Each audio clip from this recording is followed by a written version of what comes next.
Subscribe and share my channel Sudarsana. నమస్కారం. శ్రీదేవి భాగవతం కథలను తెలుసుకుందాం. శ్రీమాత్రే నమః. శ్రీ గురుభ్యో నమః. శ్రీమద్దేవి భాగవతము 7వ స్కందము. రాజగు హరిశ్చంద్రుడు రాణియగు శైబ్య ఒకరినొకరు పరిచయము చేసుకొనుట, దేహత్యాగమునకు సిద్ధపడుట, దేవతలు ఏతెంచుట, హరిశ్చంద్రుడు అయోధ్యానగర వాసులతో స్వర్గమునకు వెళ్ళుట. రాజగు హరిశ్చంద్రుడు చితిని పేర్చి కుమారుడగు రోహితుని దానిమీద పరుండబెట్టాడు. స్వయముగా రాణితో కూడి 2 చేతులు జోడించి జగదంబను ధ్యానిస్తూ ఉన్నారు. ఆ సమయమున ఇంద్రునితో కూడి సకల దేవతలు ధర్మమును ముందుంచుకుని వెంటనే అక్కడికి వచ్చారు. అందరూ ఏకస్వరంతో చెప్తున్నారు, రాజా మహాప్రభు వినుము, వీరు సాక్షాత్తు బ్రహ్మదేవుడు, స్వయముగా భగవంతుడగు ధర్మరాజు, సాధ్యగణములు, మరుద్గణములు, విశ్వేదేవులు, చారణులతో కూడిన లోకపాలురు, నాగులు, సిద్ధులు, గంధర్వులతో కూడిన రుద్రగణములు, అశ్వినీ కుమారులు, అటులనే ఇతర అనేక దేవతలు ఇక్కడికి వచ్చారు. ధర్మ మార్గమున త్రిలోకములందు మైత్రిని స్థాపించు కోరికతో విశ్వామిత్రుడను పేరుతో ఖ్యాతి వహించిన మునీంద్రుడు కూడా ఇక్కడికి వచ్చున్నాడు. అతడు నీ కోరికను తీర్చవలనని అభిలషిస్తున్నాడు. ధర్మరాజు చెప్తున్నాడు, రాజా నీవిట్టి సాహసమును చెయ్యరాదు. నీయందు సహనశీలత, ఇంద్రియ సంయమన యోగ్యత, సత్వాది గుణములు విలసిల్లుచున్నవి. వాటితో పరమసంతుష్టుడునై నేను స్వయముగా ఇక్కడకు వచ్చి తిని. ఇంద్రుడు చెప్తున్నాడు, మహానుభావ హరిశ్చంద్ర, నేను ఇంద్రుడను, నీ ఎదుటనున్నాను. రాజా నీవు భార్యాపుత్రునితో కూడా ఈ సనాతన విశ్వమునందు విజయమును పొందితివి. ఇప్పుడు నీవు రాణిని, రాజకుమారుని వెంటబెట్టుకుని దయచేసి స్వర్గమునకు రమ్ము. నీవు తప్ప కర్మశీలుడైన మానవుడెవ్వడును స్వర్గమునందు విజయమును పొందుట పరమ దుష్కరము. సూతుడు చెప్తున్నాడు. తరువాత ఇంద్రుడు ఆకాశమున విరాజమానుడయ్యాడు. అతడు చితి మధ్య భాగమున నిద్రిస్తున్న రాజకుమారుడగు రోహితుని మీద అకాల మృత్యువును దూరమొనరించు అమృతమును వర్షింపజేశాడు. దానికి తోడుగా పుష్పవృష్టి కురిసెను, దేవదుందుభులు మ్రోగెను. మహారాజగు హరిశ్చంద్రుడు గొప్ప మహాత్ముడు. అప్పుడు మృతి చెందిన పుత్రుడగు రోహితునిలో చైతన్యము వచ్చింది. అతడు స్వస్థుడై సంతోషముతో లేచి కూర్చున్నాడు. రాజు ఆ బాలుని తన హృదయానికి హత్తుకున్నాడు. అప్పుడు రాణి కూడా అక్కడనే ఉంది. సకల సంపదలు తిరిగి వారిని చేరాయి. దివ్యమాలలతో వస్త్రములతో మహారాజు సుశోభితుడయ్యాడు. వారి మనస్సులో శాంతి వ్యాపించింది. వారి హృదయము మూలమూలలా పరమానందముతో నిండి ఉంది.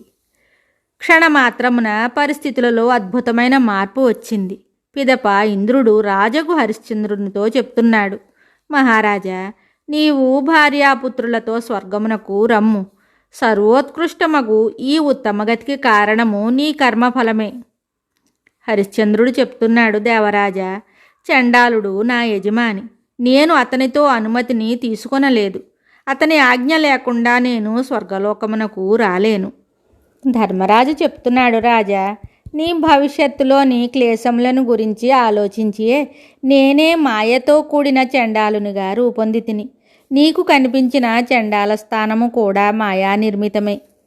ఇంద్రుడు చెప్తున్నాడు, హరిశ్చంద్ర భూమండలమునందలి మానవులందరూ కోరడి పరమ పవిత్ర స్థలమునకు నీవు రమ్ము. పుణ్యాత్ములగు పురుషులే ఆ లోకమునకు అధికారులగుదురు. మహారాజు హరిశ్చంద్రుడు చెప్తున్నాడు, దేవేంద్ర మీకు నమస్కారము. దయతో నా ప్రార్థన వినండి. అయోధ్యానివాసులకు చాలామంది మానవులు నా దుఃఖముతో మిగుల బాధపడుచు కాలం గడుపుతున్నారు. వారిని ఇట్టి స్థితిలో వదిలిపెట్టి నేనెట్లు స్వర్గమునకు వెళ్ళగలను?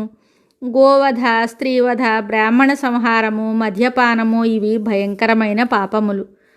తన భక్తుని పరిత్యజించుట కూడా వీటి వలనే మహాపాపమని చెప్పబడినది. కనుక శ్రద్ధాళువైన వ్యక్తిని వదిలిపెట్టరాదు. అట్టివాడు ఎట్లు సుఖించును? కనుక దేవేంద్ర ఈ శ్రద్ధాళువులగు మానవులను వదిలిపెట్టి నేను స్వర్గమునకు రాలేను.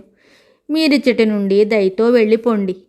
సురేశ్వర నా వెంట వీరందరూ వచ్చుటకు ఏర్పాటు చేసినచో నేను కూడా వచ్చేదను. నరకమునకు వెళ్ళవలసి వచ్చినచో అచ్చటికి వచ్చుటకు కూడా నేను సిద్ధముగా ఉన్నాను. ఇంద్రుడు చెప్తున్నాడు, రాజా, అయోధ్యయందలి నాగరికులు రకరకములైన పుణ్యపాపములను చేసి ఉన్నారు. పృథివీపతి స్వర్గానుభవము సామాన్య ప్రజలకు కలగవలనను కోరికను మీరెందుకు వ్యక్తం చేస్తున్నారు?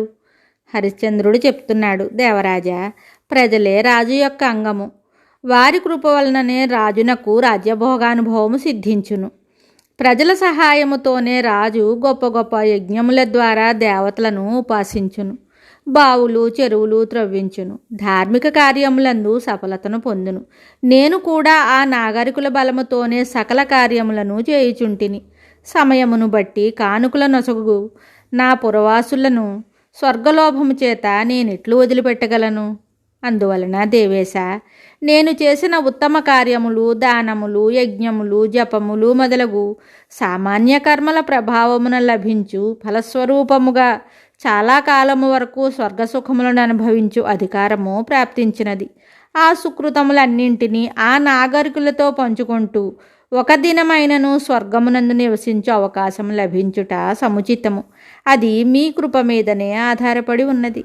సూతుడు చెప్తున్నాడు, అప్పుడు సమస్తమునకు ప్రభువైన ఇంద్రుడు అట్లే అగుగాక అని పలికి రాజు ప్రార్థనను అంగీకరించెను. ధర్మరాజు గాదినందనుడగు విశ్వామిత్రుని మనస్సులలో అంతులేని ఆనందము కనిపించెను. తరువాత ఆ మహానుభావులందరూ 4 వర్ణముల వారితో నిండి ఉన్న అయోధ్యానగరమును చేరుకున్నారు.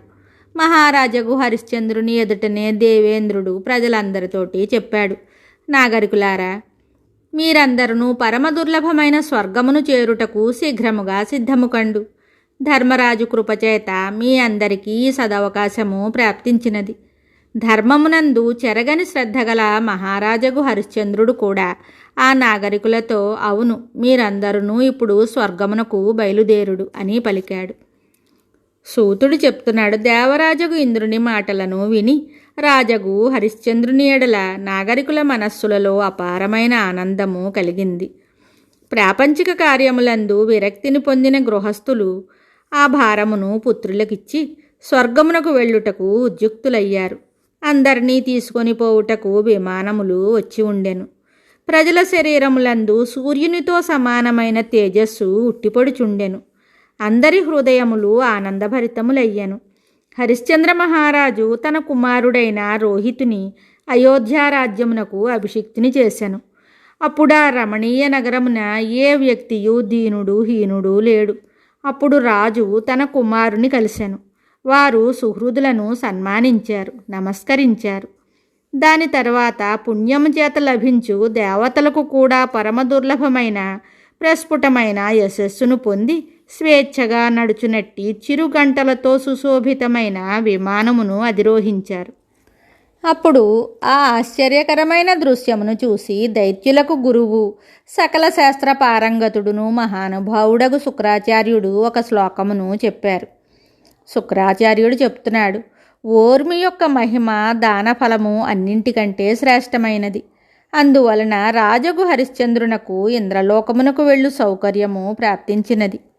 సూతుడు చెప్తున్నాడు, శౌనక, రాజగు హరిశ్చంద్రునకు సంబంధించిన ప్రసంగమునంతయును వర్ణించి నీ ఎదుట ఉంచితిని.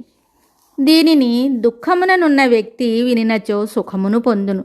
స్వర్గమును అభిలషించువారు శ్రవణము చేసినచో స్వర్గమును పొందుదురు. పుత్రార్థులు పుత్రులను గని సుఖించెదరు. దీని ప్రభావమున భార్యను కోరువారికి భార్యయు, రాజ్యమును అభిలషించు వారికి రాజ్యమును ప్రాప్తించును. శుభం. శ్రీ దేవి భాగవతం తర్వాయి భాగంలో మళ్ళీ కలుద్దాం. నమస్కారం. Subscribe and share my channel Sudarshana.